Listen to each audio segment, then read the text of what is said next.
Hello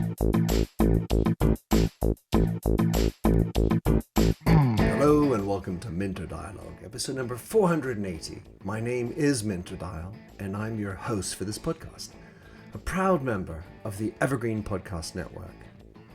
For more information or to check out other shows in this wonderful network, please visit evergreenpodcasts.com.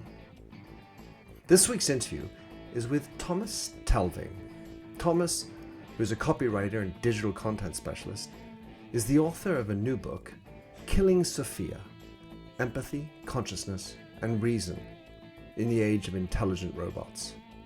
It's available in Danish and English. In this conversation with Thomas, we discuss the dilemmas and ethical quandaries around ever more intelligent machines, the easy and hard problems of consciousness, the legal and moral rights of robots, cultural variations in our relationships with the robots, and a whole lot more. You'll find all the show notes on minterdial.com. Please do consider dropping your rating, and don't forget to subscribe to catch all the future episodes. Now for the show.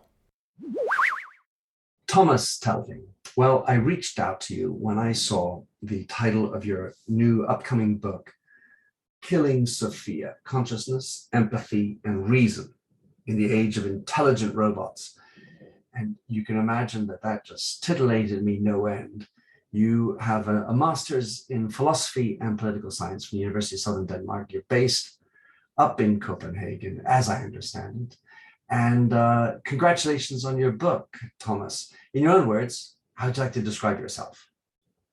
Well, I'm a Danish philosopher, and I'm an author, and I'm a speaker, and not least a consultant within PR and public affairs. I've authored several articles about the ethics of artificial intelligence and roboethics during the past 5 years or so, and then I started doing talks about it, and generally just taking an interest in it. I always saw it like, well, my education is sort of two-sided. I have the philosophical part, and then I have the political science part. And I always thought about it as if I used the political science part by far the most. But then sort of, well, not out of the blue, but I started noticing videos mainly on YouTube about artificial intelligence and about human-like robots. And then I started reading about it, and obviously there's been like huge amounts of research on these topics.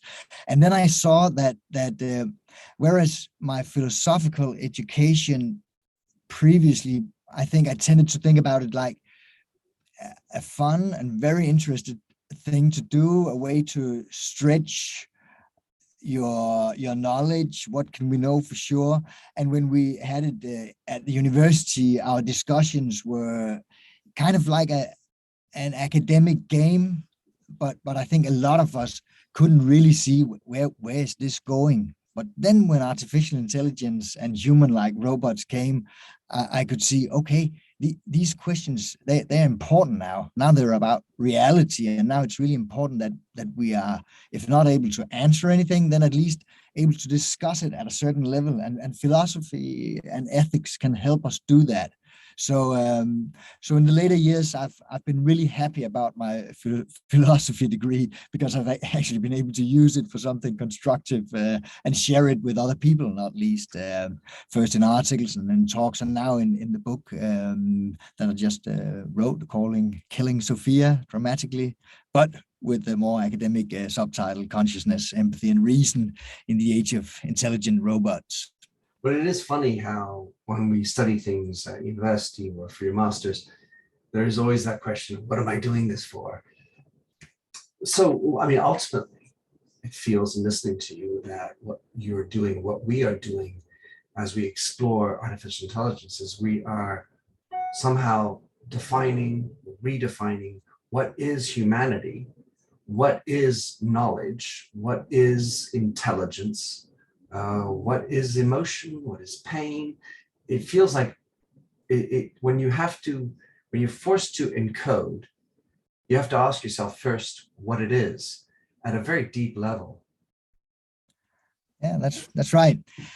I well, I've tried to stay out of the conversation about what is intelligence, uh, and it seems like, well, people have been talking about artificial intelligence for many years, since, well, what, since Turing, since the 50s, for many years.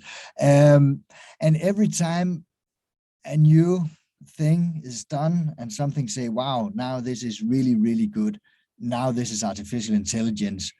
Then someone comes and say, no, but maybe we should also be able to do this and this. So because what is intelligence really? Some say, okay, when we make a computer that's able to beat a chess master, then we have the real deal.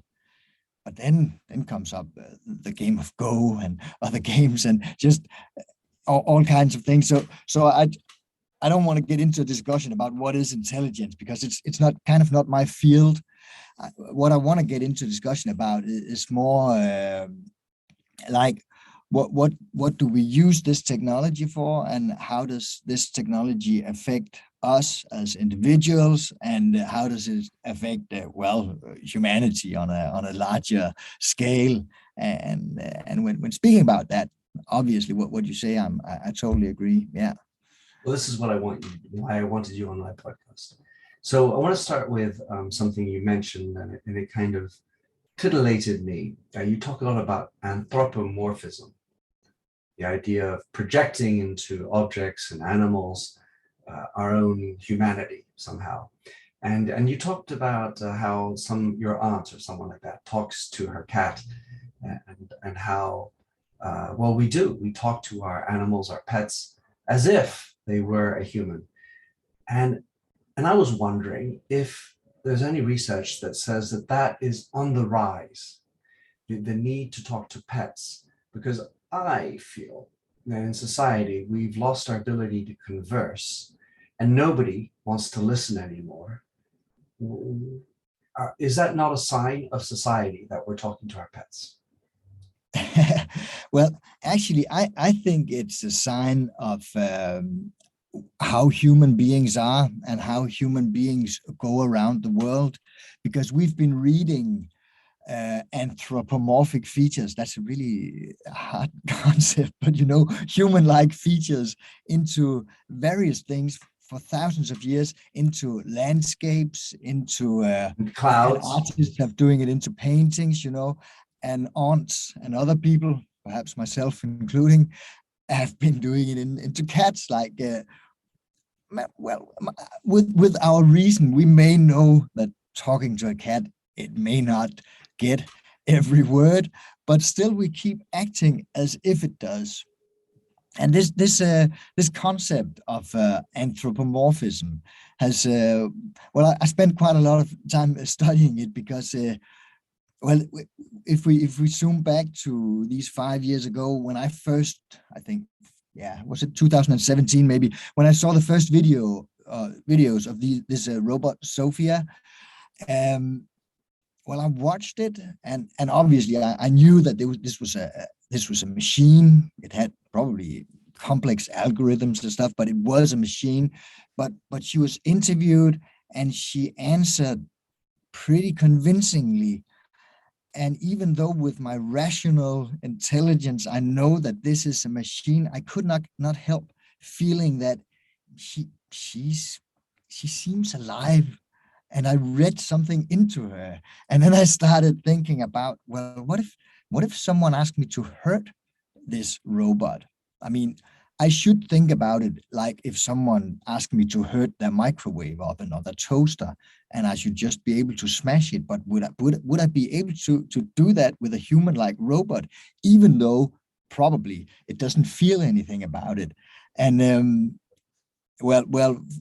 my own reaction was that I would probably have kind of a hard time doing that. And that is because of this anthropomorphism, that I just kind of read this stuff into her, which may not, I doubt it very much that it is there, but I still do. So yes, I think, and from what I read about it, that this is a human feature, anthropomorphism. It's just how we go around the world and interact with things, that we come to do it. And the more things look like us, the more we do it. Well, I mean, it obviously leads to this idea of empathy, because with little gestures and facial expression, we are projecting into this object, a machine, feelings that we are actually mirroring somehow, feeling into this object.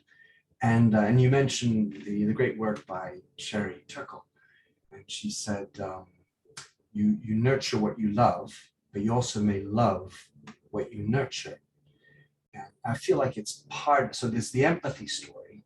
So you watching Sophia for the first time, and leaning into the feelings of this priest, or we know is a machine, attributing it some kind of pain that we are kind of feeling if some harm were to be done to it. And then there's the other side of it, which is when we feel like it belongs to us, like we're nurturing it, then we start falling in love with it. And I wrote about that in my book. I don't know if you saw, but about my own relationship with an empathic bot. And I absolutely felt that.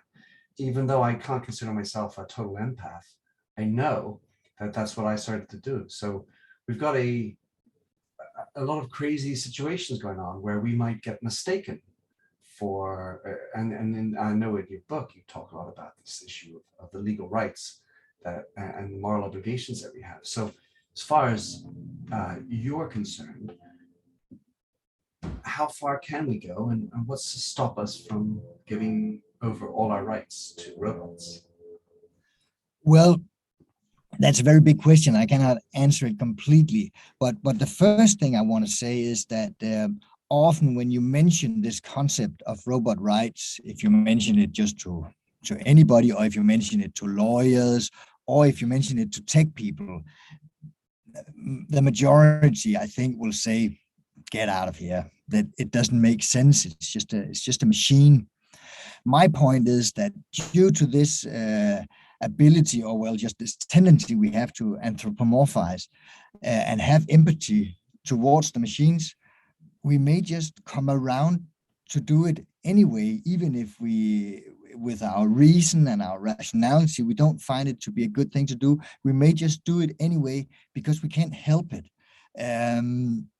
So it starts before rights. It starts with morality. And it's a big discussion within this field of robo-ethics and a field called human-robot interaction that's been studied a lot, that how do we go about this rights question? And it can be viewed from different angles.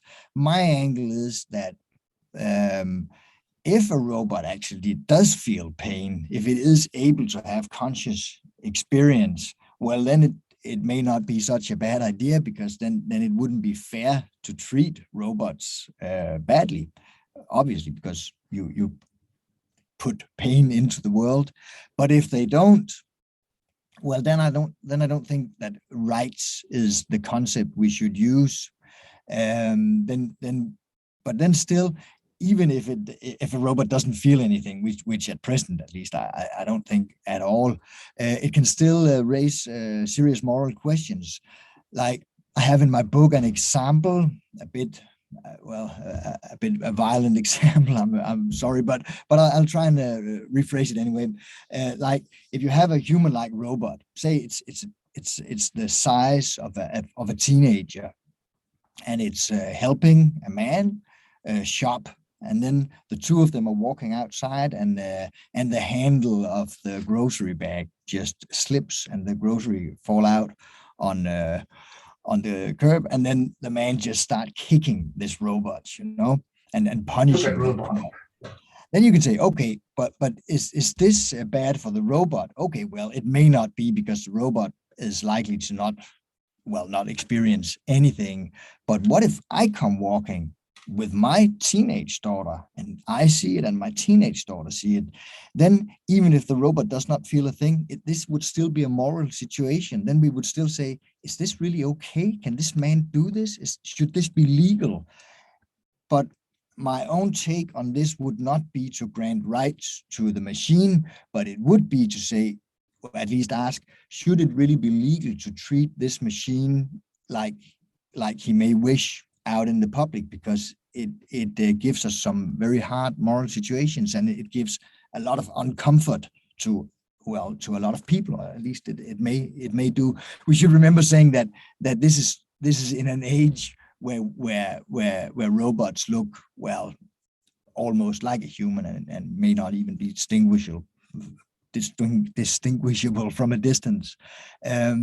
So yes, robot rights is that it's a huge question, and I try to describe it from a variety of angles in my book, because there's a lot of things to think about. Also, in order not to do something stupid. I mean, in order not to grant rights to something that actually does not feel a thing, which I would think was a mistake. Sometimes you see the rights concept being used to protect things, like also, should we grant rights to this river in order to protect it from pollution? And the intention is obviously good, but is rights the way of doing it? Since the river, I mean, it doesn't, I suppose it does not feel punished, but still we should take care of it. So it's a broad concept, and we should really think deep and think twice before we just use rights in this context. And this is why it's also very important to discuss it at length. Yeah, you talk a lot, or I mean, you obviously flesh out the idea of this, the morality and what is good. And we have had quite a large jump in the idea of what is good and bad, or at least some relative change as to what we describe as good or bad behavior. And so if you see somebody kicking a robot, the educational value for your teenager daughter, it seems like that would be very hard not to suggest that such visible mistreatment of a human-like object is a bad thing. Yeah, and I agree about that, and I'm not the only one. It's been discussed within philosophy also many years before robots were even thought about. Immanuel Kant, the German Enlightenment philosopher, felt that, well, at that moment he didn't think that animals, for instance, should have rights, but he still thought that it would hurt our own ability to make sound moral judgments, to get used to just treating animals poorly. And actually, he also thought that about certain kinds of like objects. So just destructive behavior in general, he saw as damaging our very important ability to make good moral judgments. So in that way, if we come into a society where you can treat robots the way you wish, this may have a lot of other implications than just harming the robots, like, because it is likely to also do damage to our own moral judgments. One of the things that I have no idea about, but I am very curious about, is the idea or the identification of pain as the sort of indicator of its consciousness. And in a recent podcast, I was listening to how they're using virtual reality to help people get over grieving, and as well as pain. And we could have sliced our foot very badly in a serious accident or in a danger place. We run from that place and we feel no pain. And then about a mile further away, we look down, see our foot, and then the pain hits us. So our ability to put off pain as human beings is kind of peculiar, because it's not always on per se, in terms of when something horrible has happened to you. So it flesh out for us this idea of how pain is an indicator of our consciousness. Yes, well, I write a lot about empathy in my book, and then I use pain as an example a lot, because pain is, well, it's a very immediate example of having a kind of conscious experience. When you feel pain, that's just a very good example of a conscious experience. When I look at you, well, now you run the 100 meters and you start looking at your foot yourself, and you feel the pain, and you also express the pain. Well, then I can read your face, and I can hear your voice, and I can also maybe see your foot. And then out of this, my empathy will awaken, and I will mirror your pain in my own brain, and it will not hurt me like it hurts you, but I get a pretty good impression that now Minta is in pain. But the problem with it, stop me if I'm going out in a different No, it's all good. Hey, listen, I love rabbit holes. Let's go. All right.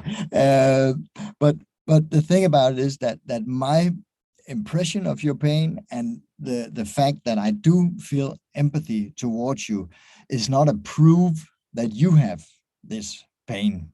It's just it's my mirror neurons working in the brain, and that's a good feature, because that's like anthropomorphism. That's a way of interacting in the world, but it's not a proof that anything is actually going on inside you. So these expressions that you start asking about, well, they are signs of something going on, but they are not a proof of something going on. And this is what gives rise to another philosophical problem that I treat in my book, called the problem of other minds. This is one of these problems we discussed at university, like a sort of academic game, because, I mean, who would really doubt that their neighbor or the guy sitting next to them in the metro does not have a mind himself? No one would. But the problem takes on a different thing when it comes to robots, because then we actually do not know if it does have a brain, even if we don't think so. But back to the empathy. So that is a sign of this, but it's not a proof, and this is what gives us so many problems when it comes to robots. Did I even answer your question here? I'm sorry if I took a different direction. No, it's all good, but I think we need a little rewind. Yeah. So in the end of the day, I think what this all points to is a central argument in your book, which is the idea of the problem of hard consciousness. Yes. And because pain is maybe the indicator, the journey into it, and the easiest expression of it. And even there, as in my comment or my question really was, I think there's doubt sometimes about pain in one individual, because we grieve, for example, but we may put off the grieving. We'll do things to avoid the grieving. So we will avoid the pain by doing. These are the human instincts that allow us to, let's say, defend ourselves from the pain of losing somebody, or in the case of a sliced foot, the ability to get away from the danger. But the thing you talk about most, Thomas, I think is the thread that unites everything and decides for us what we should be doing when it comes to robots, is the decision or the ability to solve the hard problem of consciousness. Yes, and that is really a hard problem. Can you start by explaining what is the hard problem and the soft problem, or the easy problem?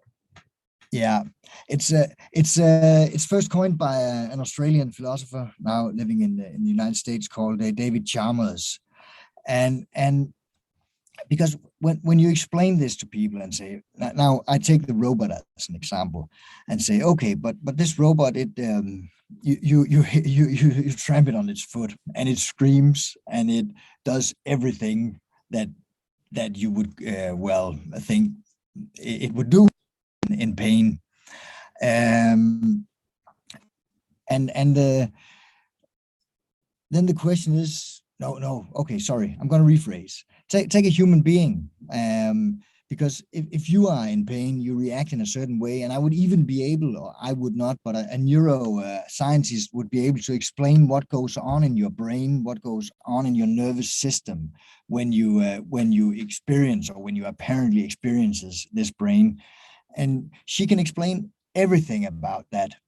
But one thing and that's what Chalmers calls the easy problem of consciousness. Like, you can watch these things, and you can be certain that this person, this individual, is able to react to outer stimuli in a reasonable way, and that looks like consciousness. But that is not the hard problem of consciousness. The hard problem of consciousness is the pain itself, or the feeling you have inside. If you see the color red, then it's not what happens between the red rose and the light waves and your eyes and your nervous system. That is not what it's about. It is the impression you have of red, because your impression of red, I will not be able to determine if when you see a red rose, your experience is actually what I have as a green experience, because that experience is private. This sounds strange to many people, because we think, oh, we know so much about brains, we know so much about psychology and psychiatry. Of course, we know this too, but the fact is that we don't. A lot of research is being carried out in the field. A lot of very good scientists are working to find out, well, what is consciousness? What does it take to make this arise?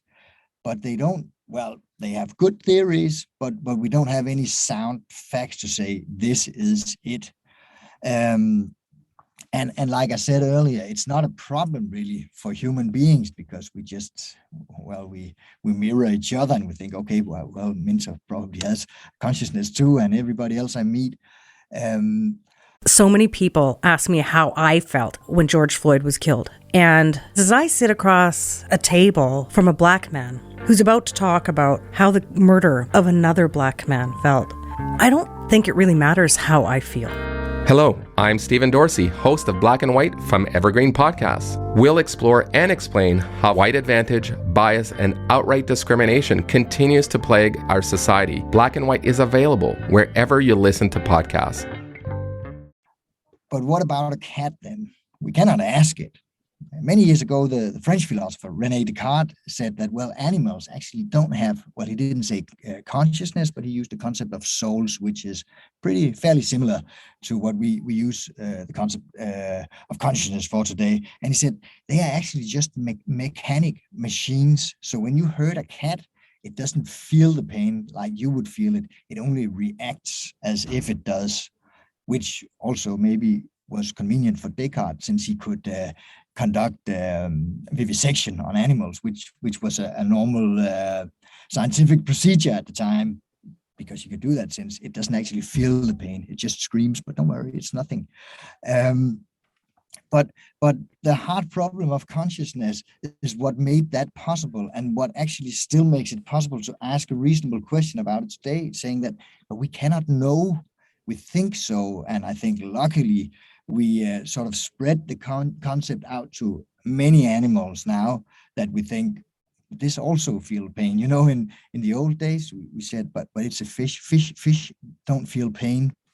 Well, my take on that would be, well, it probably does feel, it probably is able to feel pain, but it's not able to express it in a way that we can read. So it's our own deficiencies that makes us think so. Our own deficiencies. Yeah. Well, our cognitive deficiencies. We don't have access. We don't have access to what could be the conscious mind of a fish, or a cat, or a robot. We can investigate it, and we can try and find things that are parallel from the nervous system of a human being, from the nervous system of a monkey, from the nervous system of a dog, a cat, mouse, and on down the ladder, the further you get from the human genome. And we can investigate it and find common things about how the nervous system works, and then we could infer that, okay, but this is probably conscious as well. Whereas, would we do that with a tree or with a plant? We would just naturally think, oh, obviously this is not conscious, and I don't think it is. Some do. Also, the tree huggers amongst the tree huggers. but all that I mean, as long as we treat the animals good and fair, which I think we should, it's not a big problem in our everyday lives. But when it comes to robots, it actually may become a problem, because where would we place them on this ladder of being consciousness? At the mouse level, or at the tree level, or at the dog level, or at the monkey level? Well, if we have a complete simulation of you, for instance, in 20 years, well, it would be hard for us instinctively not to react as if it is conscious. And it is, by now at least, impossible for us to prove, is it the one way or the other? We don't know. And this is interesting regarding the rights question, because, well, I would say no, obviously we should not use rights for these machines. But then again, what if it actually does possess consciousness and we keep them as slaves? That would be a disaster on the level of Descartes cutting cats open, yeah. Slicing cats open to see what went on inside them. Is this completely weird for you, or does it make sense? It does. No, I know. I'm following you the whole way, and I think what's interesting about your book, Killing Sophia, Thomas, is that you're putting on the table questions that we do need to look at. And as I said at the outstart, what I believe and why I wrote Artificial Empathy, the interesting part about what we're doing and you are doing with Killing Sophia is helping us to explore ourselves, not just the robots, but by needing to look at these questions and answer some of them, which involves our moral compass and how it's evolving and evolved over the years. And let's just say with a tree, should we be thinking about the consciousness of a tree? Well, I think that's a yard too far for me. And somehow, when we as a society are trying to do so much good everywhere, we kind of forget to do good to ourselves. And if we need a robot or a cat or a dog to talk to because we feel so alone and not listened to, I think we ought to need to explore internally, amongst ourselves, what's gone wrong with our society, such that we are going to start to want to be empathic on robots. We're going to want to have a robotic companion living at home to talk to because no one else listens to me. Yeah, I agree. And the problem is that, that's what you're saying, actually, that the market for this is huge, and it's already here. There's already large and successful robotic companies supplying robots for the elder care, and that's not only for physical tasks. That's also for conversational robots, and they are being marketed as a true and loyal companion in the senior days of your lives, which is sad, really, because like you say, well, the elderly, someday it'll be us, hopefully. Doesn't anybody want to talk to them? And there's an existential point to it as well, because when you, at the end of the day, when you look at what makes people happy, that is, well, I'm sorry to say, but it's not things and stuff and cars. It's friends and companions and husbands and wives and boyfriends and girlfriends. It's other people. So actually, what makes people most happy is caring for other people and helping out other people. So we are, when this thing about the elderly sector, when we apply robots, conversational robots with it, I mean, of course, if you have lonely elderly people, that's a tragedy in itself. But we are also outsourcing what potentially could make us most happy, but we choose to work instead, and then we make the robots do the caring for the elderly people. But existentially, it's basically stupid, because we don't help anybody. We just make things worse for us, and probably also for the elderly, at least to the point that they don't start worrying too much. Does this machine actually have a consciousness? Does this machine love me too? Or do I know that it's just an algorithm? It's basically a very, very advanced statistical machine that I'm loving. Well, like you mentioned Sherry Turkle earlier on. She wrote a book about this called Alone Together, because one of her points is that, well, it is easier with a robot. It's easier because you don't have to argue with it or anything. And she experienced a lot of people who would actually choose that if they could. And she said, okay, but here you are then alone together, because it's not really a companionship if the other part doesn't feel anything, if the other part isn't able to experience anything. This is again why this problem, the hard problem of consciousness, it's such a puzzle and such a problem, because it makes it hard for us to know what should we decide here. What I think is that there should be a broader, like, public dialogue, a conversation about it, make more people involved in it. What I sometimes meet is that, oh, Thomas, this kind of a little bit weird philosopher talking about these things again. But I also experienced that after talking to people for just 15 minutes, or if people have read my book, which many have in Denmark by now. It's not issued as we speak, as we record this podcast in your country yet. But then they start to see the point, saying, yes, this is something we should discuss, and this is very important for the whole direction of human civilization. That sounds maybe over the edge, but it's not really. It will affect us hugely. So of course, that's really why this is such a fun and engaging conversation as far as I'm concerned, Thomas. In your book, you do talk about the differences, the cultural variations with regard to this question. So it may be, as you say, a question for humanity around the world, but we have very different ideas of how to treat dogs in our world.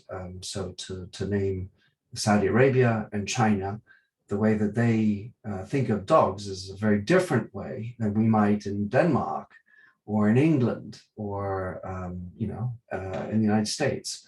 And so, as to you very clearly elaborate, or you cite the research that talks about the variations in the animal kingdom down to the rat as opposed to a dog, and so on. But how do we figure out how to do that when we have even different ideas of how to treat a dog? Well, one of the points in my book is that we should, nowadays there's a widespread moral relativism, meaning that people have this idea that moral, well, that's something that's relative to the culture you live in, to the group you're part of, or maybe even to an individual. Take something as trivial as just eating a steak. For a hardcore vegan, that would be considered cold-blooded murder, whereas for I was almost saying a normal person, but for any kind of meat eater, it would not even be a moral question. So that's an example of moral being relative to just one person. It can also be relative to a group. I mentioned in my book that in Denmark it's normal many places to go to the beach, and for women to not wear a bra, for instance. So in Denmark, it's not really a moral thing. Same as in south of France and south of Spain, for sure. Yeah, that's it seems to be a cultural thing, because in the United States, at least some places in the United States, it's considered to be, well, very immoral behavior. That's right. And in Saudi Arabia, of course. Yeah, then it would be punishable, in a hard way. But examples like these, they make us think that, okay, but then moral is just a relative thing. But I think that we should not let this view take us too far, because some things I do not believe are relative. And this is where I'm really sorry about this pain thing, but it's just such a good example. If you apply serious pain to someone, like serious pain, if you have one of my teachers, the professor at philosophy, he had an example saying, okay, if you have a bucket of boiling water poured down your back, that kind of pain, would it be able to make that relative to the culture you live in? And you think, okay, well, hardly. That is a universal pain. And if you look at, you have the example about animal treatment in various countries. Okay, fair enough. But if you look at how people are treated in dictatorships, they're treated very poorly. But is that a sign that in this country, in North Korea, it's not a moral value not to apply pain to others? Well, I don't think so, because when you see people escape from anything, they try to escape from pain, and that's no matter where in the world people are from. So we do have a lot of common ground when it comes to moral. And moral, the basics of moral, what is that about? Well, it's about freedom, and it's about how you treat others, but it's very much about, well, we simply cannot accept inflicting pain on others. That's immoral behavior, and I think that is immoral no matter where you live. But people tend to forget that, I think, because we have so many examples of morality being relative. But I don't think it's relative. I think morality is universal at many levels. And okay, you seem like you have a question. Yeah, well, just like the notions of intelligence, we can consider spatial, mathematic, emotional intelligence. There's different versions of intelligence, and in the case of pain, today's world, we have different versions and ideas of pain. So post-traumatic disorder, PTSD, grieving is pain. And you can have abuse is pain. Removal of freedom is pain. So these are ideas that are deeply, at this point, in my opinion, cultural, and what we think of as freedom and rights of an individual, even human rights, which somehow is related to this pain question. Removing of freedom, removing of people, and then pouring down hot water on the back. But there's this gradation of what is pain, and we have very different moral ideas as to what constitutes pain on a human being. Yeah, that's a very good point. And we should probably not be overly optimistic about how far we can take this universal claim about pain, because it is also relative in some instances. But this is why I use such well, far out or like heavy examples, because I use examples that I think everybody must be able to agree on this. That's the one with the boiling water I mentioned before. What about freedom then? Well, then it gets political, which is not my specialty. But well, it is. Well, if I remind you, this is what you studied, so that's why it's awfully interesting. Okay, it is my specialty. I'm sorry. I'll try. Rewind. Yeah, can you? Okay, so that is my no. But freedom, I think freedom is seen as a value in I don't know, in is it not seen as a value in most countries? Well, I think it's part of the human condition to want to fight for freedom. Yes. The question is, what are you fighting from?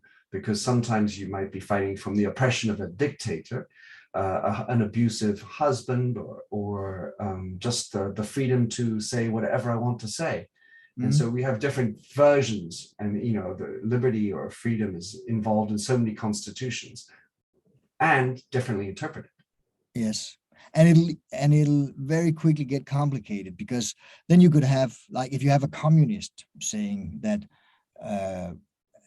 well, communist regimes are not known for us Westerners to promote freedom, but a communist could say, well, but what if you live at the very bottom of a capitalistic free society? Is that person free? Well, it may be free in principle, but in practice, this person is not able to do anything. So we say, no, it's not free. You need to have a certain amount of financial equity to be able to do anything. So we should redistribute to make people free. So okay, I take some of your money and I give it to a poor person. That may take a little bit of your freedom, but it gives more freedom to the person I give it to than I take from you. So a communist could argue that I'm trying to promote freedom as well.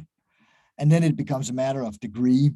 How much do you want to do it? You can also have the same discussion about the freedom of speech, because then it starts to come into a hierarchy. If you take in China, for instance, a very limited freedom of speech, but China could say, okay, we have had clan wars for thousands of years, and we have had poverty and violence and a lot of bad things. Now we are trying to build a rich society here in China, because we think that a minimum of financial the power should be distributed to everyone, or in order to have any kind of freedom. So now you want to have the freedom of speech, and then suddenly we have an opposition and all kinds of dangerous things that may destroy the project we have of making China a rich country. I must stress that I do not agree about this argument. I'm just Of course, this is philosophy here. Yes, yeah, exactly. I'm just saying that you could argue that I mean, the restriction of the freedom of speech could be an argument for saying, but then our financial stability may vanish, and you'll be poor, and then you won't be free anyway. So we just help you prioritize wisely. What I'm saying is that you can make arguments for supporting one or the other, and I think the main point of it is that most people would tend to defend freedom as a value. You won't find anybody say pain is good, freedom is good. I mean, freedom is bad? Who would get elected on those notes? I don't think anybody would. They would talk about it and say, in order to get this, we have to do as I say. Certainly, the world of democracy has its own failings and issues to deal with. Thomas, in the time that's left us, I wanted to talk about one more thing, which is really your view into what's happening in AI and in the nearer term. And so specifically, I was thinking of empathic AI, artificial intelligence, a topic I studied back in 2018-19 for my book. And I was wondering, where are we with empathy being encoded into bots? Has there been any interesting projects that have recently come up, or that you see on the horizon? One thing that I look very much on right now is digital humans. An animated person working as a chatbot on the internet. Anybody can access those, and so that's like the digital screen version of a robot. And it has not been researched as thoroughly, but we know that we also have empathy towards animated persons on screens. And this is not a future technology. This is a technology that is being rolled out as we speak, and it's really good and it's really fun to play with, and many good things to say about it. But we should also notice about this technology that because we anthropomorphize it like we do with the robots, and we feel empathy towards it like we do with the robots, maybe not at the same scale, but still we do. That gives it a huge power. And some of the builders of this technology say that, this technology, it has a 4 times bigger conversion rate than a normal chatbot. And that makes it a fantastic tool for selling. And that's interesting, I think, if when that comes out as salespersons on the internet. I'm sure we'll love it, but we might also get manipulated a little bit. So that's what I'm looking at right now, and people ask me a lot about it when I'm doing talks. So that's something I think we should be aware of and look at with philosophical eyes, a bit of skepticism, maybe. Indeed. Well, I certainly, I think within the community of people studying empathy, we obviously see how empathy can be used as a tool for bad, whether it's someone trying to manipulate is in marketing or used by sociopaths. There are many ways that empathy can be used the wrong way if you're not careful. So Thomas, unfortunately, our thing has come to an end. I really wanted to get into a few other things, but that's life. We will leave, you'll leave me frustrated, but hopefully for anyone listening, they'll get a chance to go and check out your book. That's out in Danish already, and at the publication of this podcast will be out in English. How can people track you down, Thomas, get you to speak to them, talk to them about, or follow your writings, readings? What's the best way? Well, they can follow me on LinkedIn. That's probably the best. I try Twitter, but I'm not that active. And if you Google my name, I don't think anybody has the same name. You should be able to find it on my website and on my LinkedIn profile. And I hope people will follow and join the discussion. And it's been really, really nice talking to you as well. I'll put all that in the show notes. All right. Thank you, Thomas. Thank you so much for having me. Bye. Thanks for having listened to this episode of the Minter Dialogue podcast. If you like the show and would like to support me, please consider a donation on patreon.com/MinterDial. You can also subscribe on your favorite podcast service. And as ever, rating and reviews are the real currency for podcasts. You'll find the show notes with over 2,000 and more blog posts on minterdial.com. Check out my documentary film and 4 books, including my last one, You Lead, How Being Yourself Makes You a Better Leader. And to finish, here's a song I wrote with Stephanie Singer, A Convinced Man.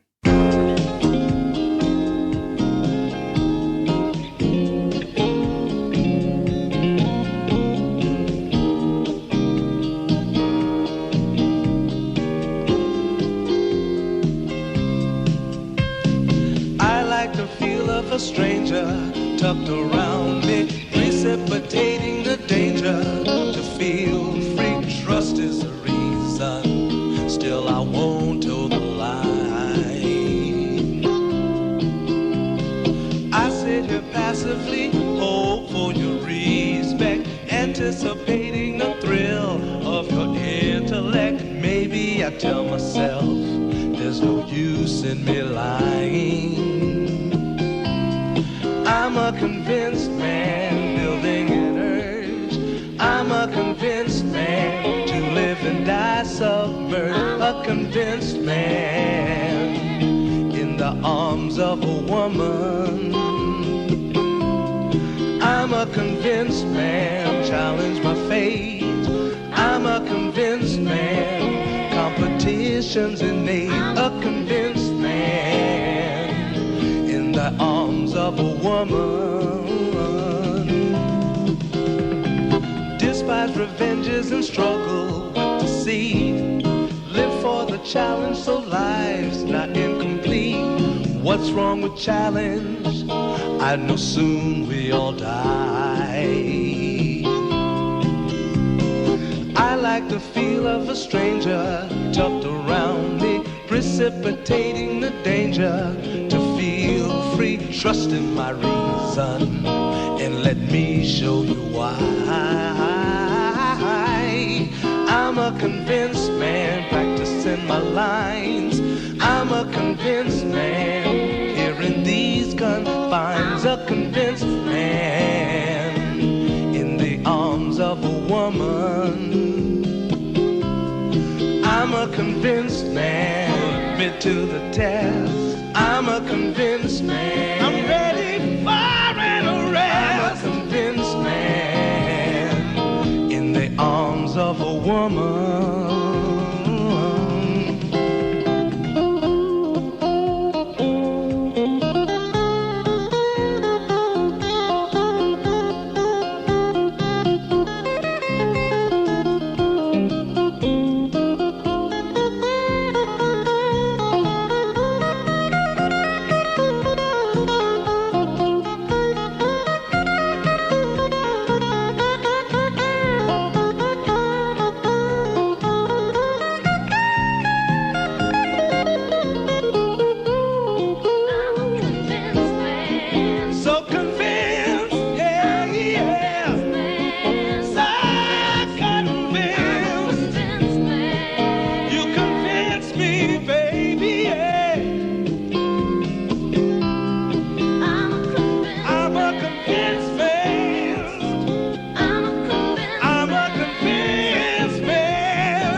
So many people ask me how I felt when George Floyd was killed. And as I sit across a table from a black man who's about to talk about how the murder of another black man felt, I don't think it really matters how I feel. Hello, I'm Stephen Dorsey, host of Black and White from Evergreen Podcasts. We'll explore and explain how white advantage, bias, and outright discrimination continues to plague our society. Black and White is available wherever you listen to podcasts.